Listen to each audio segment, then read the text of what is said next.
Hello, everyone, and thank you for listening to Back Talk by Successful Black Parenting Magazine, the podcast talk show for parents. I'm Janice Robinson-Celeste, your host and publisher of Successful Black Parenting Media. I want you to tell all of your friends and followers about the show. After all, sharing is caring. Know that our hashtag for the show is hashtag BackTalk. Now, my guest for today is Dr. Dakota J. Irby. Dr. Irby is an associate professor in the Department of Educational Policy Studies at the University of Illinois at Chicago. At Chicago, correct? That's correct, right? Yes, Okay, I correct. just want to make sure I had it absolutely right. That's So, correct. can you tell our audience more about yourself and your mission?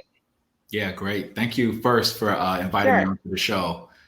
Again, my name is Dakota Irby. I'm a father and partner. I'm a son of a mother who raised me with two sisters in South Carolina. I've lived a lot of places, San Francisco, Philadelphia, and through Milwaukee, Chicago, and through my journeys, I've always found myself, as my wife would call me, always wanting to help everybody. So that's one of the ways that I kind of introduce myself. Sometimes that's a good thing, and sometimes I think it's a tragic, flaw maybe. But I'm a super helpful person.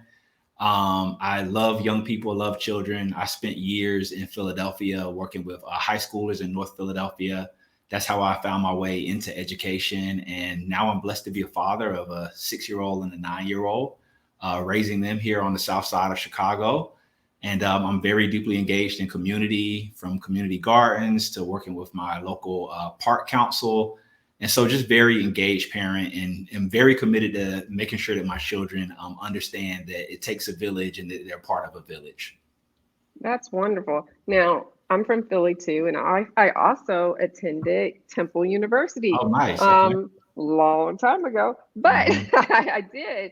So it's good to see you from Philly. It always makes me feel like I'm a little bit connected to the guests when I know we have that Philly connection. Because once you're from Philly, you're always from Philly, Oh, right? yeah. Oh, yeah. So you're a parent. So tell us a little bit about the ages of your children. If what children do you have? Do you have boys? Do you have girls? Mhm. How do they affect what you do? Yeah. So I have two children. I have a son who is 6 years old, and he is incredible. Both of my children are incredible. My daughter is 9 years old. And wow, how did they affect me? I think that the biggest impact that they have had on me is helping me to really, really do two things that might seem contradictory, but be very present, Hmm. and be present with them, present in the moment. That's something that I'm continually always having to practice as a parent. And then the other thing is they have really helped me project out and think about a horizon beyond my own lifetime and beyond myself. And so those are the two gifts that they've really given me, is the opportunity to really be present in the moment, which children require a lot of presence. And then the other part is really to project out into the future, beyond myself. So the way that I move and the decisions that I make are very much in large part about how I want the world to be for them, in addition to how I want it to be for myself. But a lot of it has transitioned to being what I want it to be for them, both in the immediate. If something were to ever happen to me, who do I want them to be around? Who do I want them to know? What stories would I want for people to tell my children about me next week, as well as what am I leaving behind for them in terms of legacy, in terms of the story of our family, and in terms of financial and wealth, right? All of those different sorts of things are what I refer to when I'm saying they help me project out into the future a bit in terms of what I want for them. All right. I think that drives a lot of parents to make change. It definitely did for me as well. So, yeah, children, there are motivation or muses, there are inspiration, they're everything. So it's good to hear. Hmm. Now, let's get into your work a little bit here. You conducted a long form study to analyze the process of racial equity reform within K to 12 schools. Can Yes. you break that down in layman's terms and tell us about what you discovered and what you were looking for initially? Sure. So the impetus behind the particular research project that I write about in a book called Stuck Improving, which is available, it's published through Harvard Education Press. in this particular book, basically I was a participant observer. So I worked with the school community and documented their process over a period of 5 years of them trying to figure out how to make their school a better place for Black and brown children. So the school was historically predominantly white, and then they just started to have an influx of Latinx and Black students. And they were asking themselves the question, like many school districts, suburban school districts ask themselves, like, how can we better support the students that are coming to our doors now? And so what I learned through that process is that school communities, especially ones that are predominantly white, need a lot of support supporting Black and brown children. So much so that I've made the decision to put my children into a school where it's predominantly Black and with mostly Black teachers and staff, because of what I learned. But there's just a struggle. The core argument that I make in the book is that predominantly white communities don't necessarily have the capacity, the understanding, the knowledge, the skills to really cultivate and bring out the very best of Black and brown children.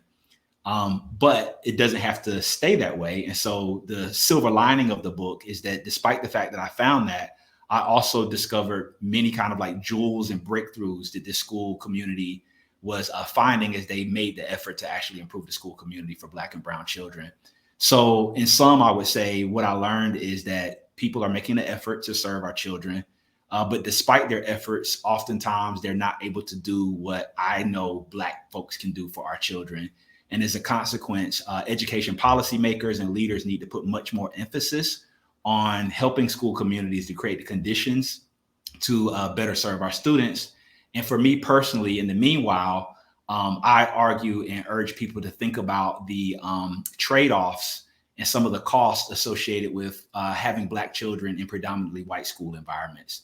A lot of people talk about the academics being at a different level and that sort of thing. But the phrase that I always thought about is that I can help teach I can help teach my Black children about math and algebra. I can find tutors for that. It's very difficult to recover Black girl magic and Black boy joy. And so my commitment is to making sure they're in an environment where that Black boy joy, that Black girl magic is never questioned. Their brilliance is never questioned, where they're cultivated, where they're nurtured. And all of the academic stuff is really important. That stuff can be taught. It's very difficult to repair children once they've been harmed and diminished by a system. And so my commitment has been to make sure that we create the kind of school communities where Black children and brown children, but Black children in particular, are given the opportunity to just thrive and be affirmed on just a regular basis. Right. As a former public school teacher, I can tell you that I've experienced that and several things. So that kind of lends to a couple of movements, like we need more Black teachers. So do you think hiring more Black teachers, even in predominantly white schools, will help solve some of those problems? Because I can tell you that I'll go into a little more, but I can tell you I've seen some things, even with Black teachers involved. I noticed that a lot of the white teachers uphold white supremacy, the white female teachers, and they don't even know they're doing it. Right. The administration with rules and regulations, for instance, a Black girl and a white girl can have on the same dress. The white girl won't get dress code, but the Black girl will because she has a butt that lifts the dress up a little higher. But it fits her in the front just fine, hits her knees. And then, of course, I had to advocate being a Black teacher, which a white teacher would not do. I advocated for this Black girl because the white teacher wouldn't even know necessarily to do that. It wouldn't even ring a bell in her head. So, Black teachers tend to protect Black children when they see an injustice, right? Yes, absolutely. However, I was in a faculty meeting and they were talking about test scores. And they were trying to say that Black children were bringing down the test scores for the school. But how it was said was a certain group is bringing down our test scores, but our Asian group is helping, right? And so I went, my head went, very obvious because I wear my emotions on my face and shoulders, right? And then another statement that was made was from a teacher is that some of these students up here are uppity. I went, I just looked, like, what? And all the other Black coaches, I was like, you got to be kidding. This is in the South, by the way. And so I was like, you got to raise your head up Yeah. and, you gotta let them know we disapprove of this Yeah. uppity statement.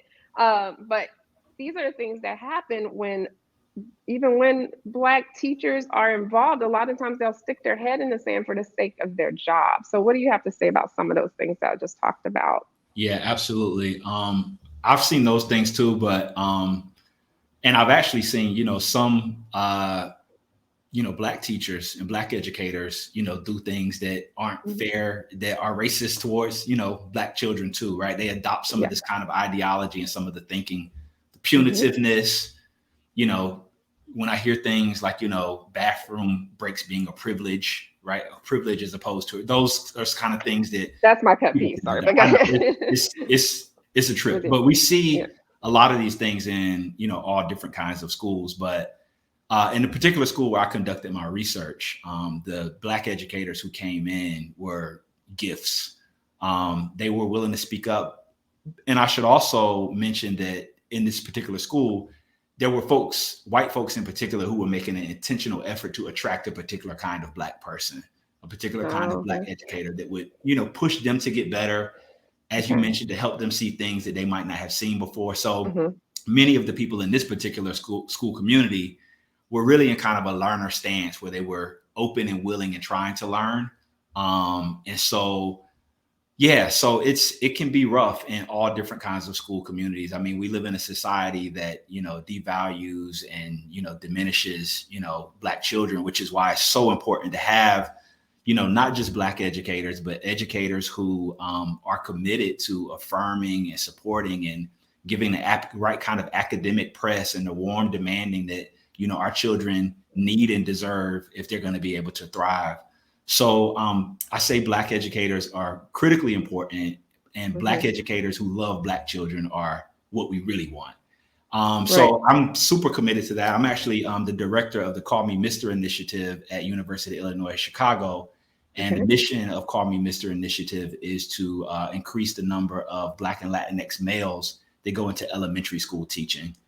Many of them go to high schools, but elementary is a really, really formative stage for children. And so they kind of form their career ambitions and who they want to be and what they want to be relatively early, in particular as relates to teaching. Most teachers, if you talk to them and you say, when did you know you want to be a teacher? Typically they say, I knew, third grade, fourth grade, fifth grade. So it's really important to have Black teachers who care for and support students, especially in those early grades. And the Mr. Initiative is an effort to try to do that. I'm so happy to hear that you're doing that. And it's really needed. I can tell you, there's so much unconscious biases in schools, with, especially you said, with even Black teachers, and I can see that, but definitely some white teachers. I gave this example before in a show where we had some roamers, what we call roamers, kids that don't want to stay put in the classroom. They want to get a hall pass and go roam and go see their favorite teachers and things like that. So I remember hearing one teacher talk about two students of mine who also, she had in her classroom, and one was Black and one was white. And she talked about them at different times, but the white kid that roamed around, they both had like amazing charisma. They were going to go, they could be the best salesmen in the world. Like that's the skills that they had, right? Convince you of anything. But the white kid, she was like, oh, he's going places, he's doing things, he's amazing, and whatever. When she talked about the Black kid who's doing the same exact thing, it was, oh, he gets on my nerves. He's always roaming the hallways. I done wrote him up 5 times. Right. I was like, I had to say something. And I was like, what? Why would you do that? He's going to be an amazing person. He's going to, he's going to excel if you nurture that character trait, even, he's not supposed to be in the hallway all the time. You can give him a leadership role where he can do something, where he can travel the hallways. And I happen to have a class, I taught television production. So they were able to roam the hallways to take, video and all that kind of stuff, photographs and things like that. But yeah, so these are kind of things that I personally saw. So I think that it is important because the school systems all over the country have traditionally had white women as teachers for, centuries. So now we need to see, especially Black males, as role models. And it's so hard though, because teachers are often the most disrespected um, job Yeah. that you can get, Yep. and on a daily basis. And it's good once you get the respect of the children, but then you always have new groups coming in. Um, and it can be just one group that will ruin it for you, one Hmm. click.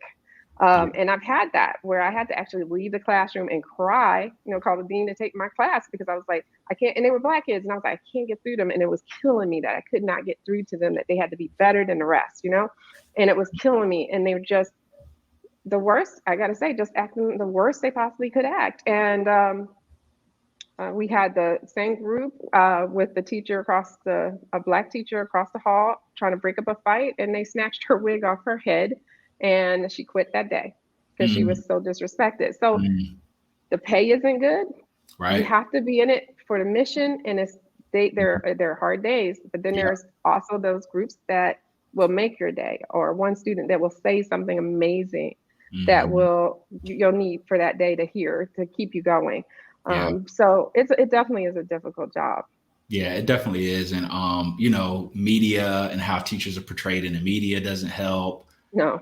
The way that, the elected officials, try to control everything about what teachers are doing as though they can't make good decisions as a profession for Mhm. themselves. So it's, teachers get it, and people in the teaching profession get it from all angles, from students and, from parents who think that, teachers, don't know how to do their jobs. And, so it's a tough place to be. It's definitely a tough profession. And, but we found, it's finding Black males that want to go into elementary school teaching and Latinx males who want to go into elementary school teaching is a serious challenge. A Yeah. lot of them are more likely to gravitate towards, the high school age students. So the elementary piece is very challenging. It's like finding a needle in a haystack. So when we get them, we try to provide all of the support and encouragement. And what we found is that the cohort and them having kind of like the camaraderie of other males is like really, really important in terms of helping them persist and even persist in their interests, as well as like, their studies to become, elementary school teachers. But those early grades are just super, super important. Great. I agree. I absolutely agree. I can tell you I had only one Black male my entire school career Hmm. from K through 12. Yeah. When my And K through 12, I had one. I had wow. one. We had, people who were like assistant coaches and that sort of thing. But we did not have, we had people who were principals, but they were more like in a disciplinarian role. They Hmm. weren't people that you turn to for intellectual guidance, to be curious with, and that would help make you curious. They were typically in a school environment for to play a role in, discipline and control. And it sets up an antagonistic relationship between our children and Black men when the primary role that you see them in is, this antagonistic role as the disciplinarian, as opposed to what could be the case, the intellectual person who can be curious with you, and a person who, and this is for all students, who, gives you feedback. One of the interesting things is, as, working in higher education, many students that I encounter, I'm the first Black male that they've ever had as a professor, as a teacher. And it's a trip because, a lot of them can't handle the feedback. They Wow. can be 30, 35 years old and never have had a Black man tell them that something that they tried to do in terms of their intellectual capacities is not where it needs to be, and they have room for growth. And that's Hmm. hard for a lot of people, across the board. That's Hmm. haven't had access to, Black men who they have to think of as people who can push them and help them grow intellectually. Well, they better get used to it. Yeah. That's what I have to say.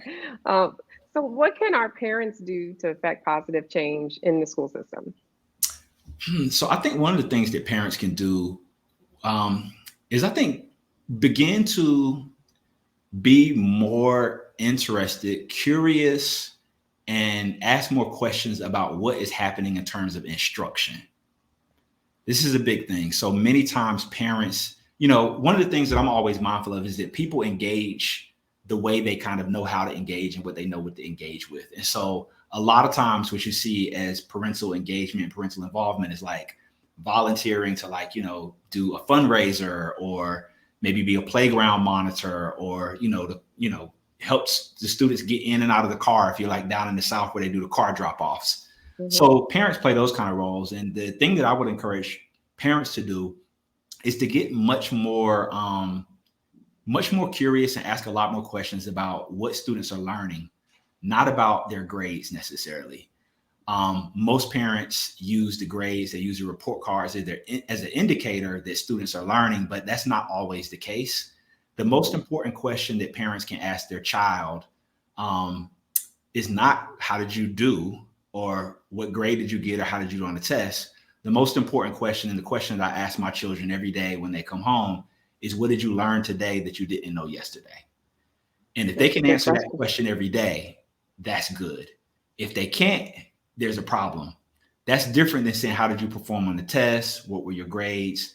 And this is the same exact question we should be asking to teachers and to their teachers. So when you have those teacher conferences and those meetings, the teachers want to start off with saying, here's the grades that they earned. That's not the right thing that we should be focused on. Grades are important.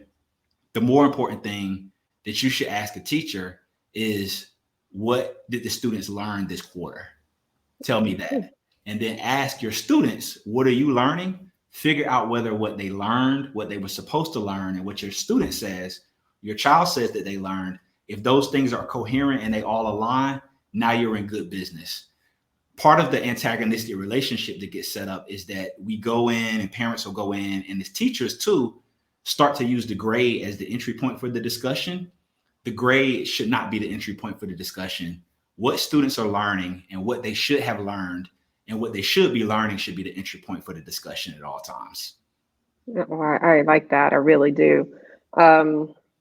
I also think that schools need to come into the future a little bit with using technology in the sense of I would allow my parents to text me because they gave us all, laptops, right? So you have the Messenger app on the Apple computers that we had desktop and we had the laptop. So if parents text today, why can't they text their teacher and get updates on the kids? Why do we have to do it through necessarily emails or on the phone or necessarily a parent conference that takes parents away from their job? They can text regularly. They can do it daily. They can do it weekly. Also, Zoom and FaceTime. Yeah. I had that capacity too. So I would tell my parents, look, I'm done at 4. Of course, I had a TV club for a couple of days, but on those days I didn't. These are the days you can contact me like office hours and you can FaceTime me. I'll be in front of my computer. Yeah. Because this is what we do today. So I think that's a way that I think schools need to start looking at getting parents involved, even though it's not face-to-face, it's not direct in that sense, but it does get them in the loop of what's going on with their child in the classroom. Yeah. One of the things that I found really fascinating during the pandemic when we shifted to virtual learning, it was one of the first times that like parents really had access to what happens in the classroom. Absolutely. You know what I mean? So now everybody's like, whoa, wait, I didn't know that these people was getting called on. And, you see the same patterns, right? The boys aren't called on.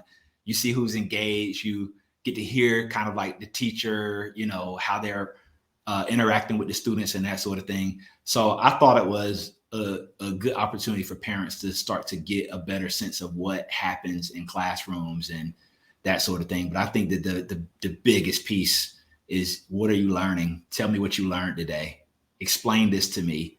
Those are the questions that if every parent were having those conversations with their young people, it actually then begins to set the expectation that students don't necessarily talk about grades, but they talk about their learning. And so, I work in leadership. And so one of the things that I look for in a school community where there's a lot of learning taking place is that students can actually answer that question. If you go into a classroom and you say, what are you learning and why?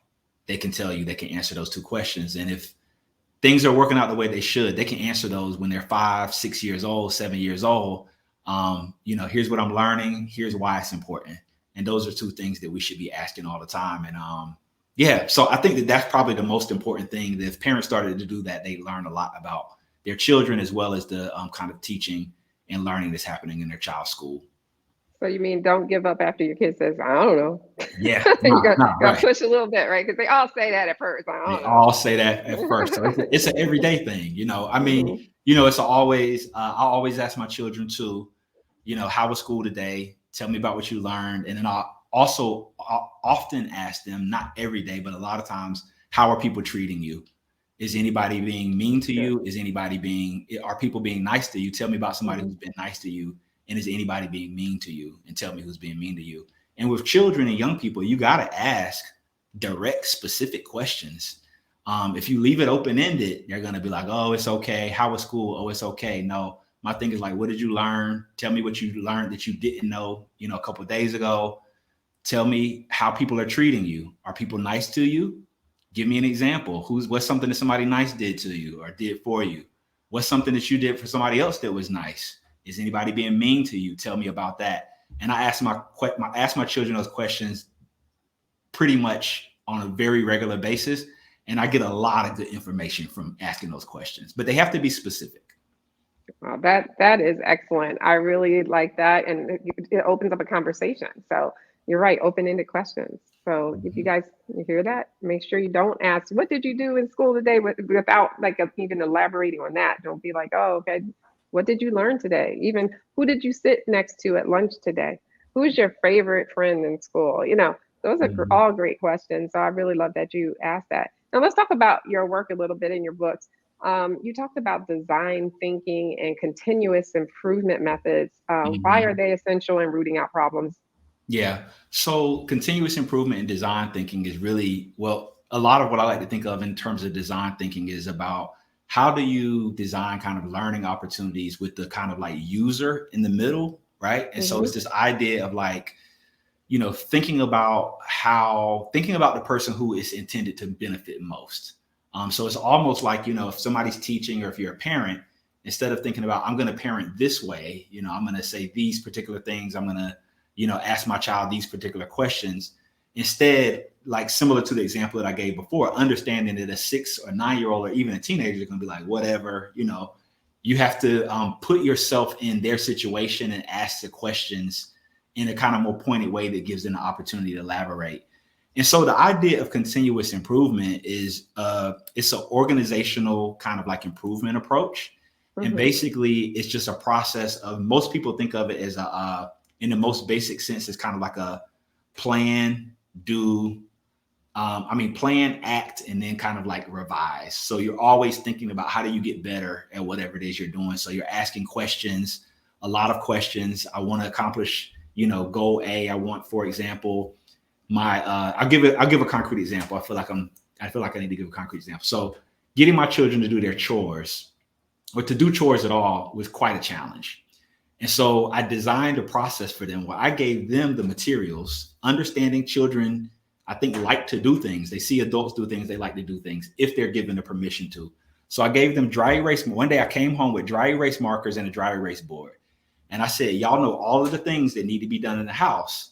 I want you all to organize your schedule so that you can do a chore a day.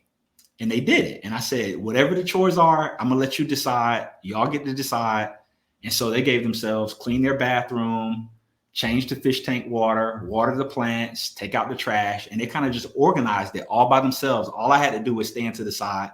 They included their homework, they included all of these things. Now, once they had that there, I just had to say, this is what y'all said y'all was gonna do. I gave y'all the flexibility to choose which chores. Y'all didn't want to do dishes or sweep. That's cool. I'll take care of that. But y'all got to have something that you're doing every day. And so these are things now. And then we also talked about, okay, what happens if you don't do those things? Okay, well, Saturday is supposed to be a free day. My children can only play Nintendo Switch when they get home Fridays after school. They can only play video games on the weekends. Saturday is supposed to be a free day, and Sunday is supposed to be kind of a family day. But they decided for themselves that if they don't get all of their chores done by Friday, that they know they can't play Nintendo Switch until all of their chores, they're caught up on all of their chores. So just the design process was, since they were going to be the people doing the chores, I put them at the center of the process of designing the schedule and how they wanted to actually go about doing it. Then what I had to do is provide the supports for them to do it. Everything from, teaching them how to actually get the bathroom clean the right way, my right way, right? And just working with them on it and being patient and being present and not taking the scrubbing tools from them. And it might not be as clean as I would make it, but in time it will be, because I let them get started. And then a few weeks later, I can say, y'all are getting really good. There's another thing that I want you to think about. You're only getting the bottom part of the tub. I want you to get the walls too, right? So that's the continuous improvement process of helping them get to the point where, they'll be able to do it in a way that, is, I guess, satisfactory to me. But really putting them at the center of the process is what the design-based process is like. For them to design the schedule, the ways that they want to do it, and then I need to provide them the resources and give them the opportunity to think about how to continuously get better and more efficient at what the chores are that they decided to do. Now, that doesn't mean that it's perfect, but we always have a really good place to start, because sometimes I have to. I don't have to be like, you got to do your chores. But I can say, like, look, y'all said y'all was going to do your chores. I just want y'all to know that y'all decided that there's no Nintendo Switch until you get this taken care of. And my son especially, he takes care of it because he really loves the Nintendo Switch. Now, my daughter's challenging because she'll just say, well, I don't want to play Nintendo Switch tonight anyway, But at least it puts them in the center, and it gives us a place in terms of their agency to create the process. They're at the center of it. So I don't have to talk to them about what I want them to do. I can talk to them about how they contribute to the household, how they contribute to the family based on what they said they were going to do. And that always becomes our entry point for negotiating kind of around doing chores around the house. Okay. Well, we're getting short on time. So what I want to do is make sure we cover your book, Stuck Improving, and put up here for a second between us. Yes, thank you. And Stuck Improving Racial Equity and School Leadership. Can you tell us a little bit about that and the title? Yeah. So the idea of Stuck Improving is an idea that really captures the idea that when you make progress, it might not feel like you're making progress. And sometimes you take 2 steps forward and you take a couple steps back. The idea is supposed to convey that when we're focused on issues of racial equity and progress, that it's not a linear, straightforward process, but it is circular, that there's back and forth, and that there's tensions involved with making progress. The most important thing that I want people to walk away from the book understanding is that when you are involved in a process of trying to make a school community more racially equitable for Black and brown children, that there's going to be periods where you feel like you're not making progress. But the awareness and the consciousness of when you're not making progress is a resource to help you understand what you need to do to then make further progress. So that's the summary of what the idea of Stuck Improvement means, and the book elaborates on that central idea. Okay, but you also wrote this book right here. Sorry to cover us both up, but Magical Black Tears, and it's a children's book, you guys. Yes. And it's a protest story. So what is that about? So that book stemmed from a dream that I had, actually. And it was a very vivid dream. I woke up one night and I actually just sketched out what I saw in the dream. But it's about parents. It's about 2 children, loosely based off of my family, and their parents trying to do what they can to protect them from what's happening in the world. If we think about 2020 and the racial uprisings, police brutality, and there's these 2 parents who are very committed to trying to protect their children from those harsh realities of racism that exist in the world. And the children, being curious as children are, decide that they want to understand what's going on in their neighborhood, because there's police and there's smoke and there's fire. And they leave the house at night to go on adventure to learn what's happening in their neighborhood. And I'll leave it there. But I'll say that what they discover is the magical power of everyday people fighting for racial justice. Oh, that's great. So how can we get these books? Where can we find them? With the best place? Yeah. So the Magical Black Tears book is, so let me start with the Stuck Improving book. If you Google it, it's available on Amazon. It's also available through Harvard Education Press. The Magical Black Tears book is one that is for sale direct from my consulting group called the Root Consulting Cooperative. We sell it directly. It's not available on Amazon because every dollar that comes from this book touches Black and women-owned firms from the printer to the graphic designer to everybody. So we made a decision, at least for the first couple of years, that we would not make this book available on Amazon or any of those other online retailers, because we actually want the money to be circulated within the Black community. With that in mind, you can find and you can purchase the book directly at magicalblacktears.com. That's easy. Thank you so much for that. I just want to thank you for coming on the show today. So I could talk to you for another hour for sure. But thank you. You really enlightened us with your research and with your books. I'm glad that you decided to come on our show, Back Talk. I appreciate the invitation. Thank you so much. Sure, sure. Okay, and thank you all for participating and listening to Back Talk by Successful Black Parenting Magazine, the videocast and syndicated podcast talk show for parents. Don't forget to follow us too on Twitter and Facebook at Black Parenting One. In the future, you have to go to our Facebook page to have your comments show up on the show. So if you go just Google Black Parenting One, you'll find us there. On Instagram, we are Successful Black Parenting. Again, our website is also successfulblackparenting.com, and it's full of great content to help you to thrive and not just survive as a parent. Be sure to rate our podcast. And until next time, I wish you all the best and much success. Take care.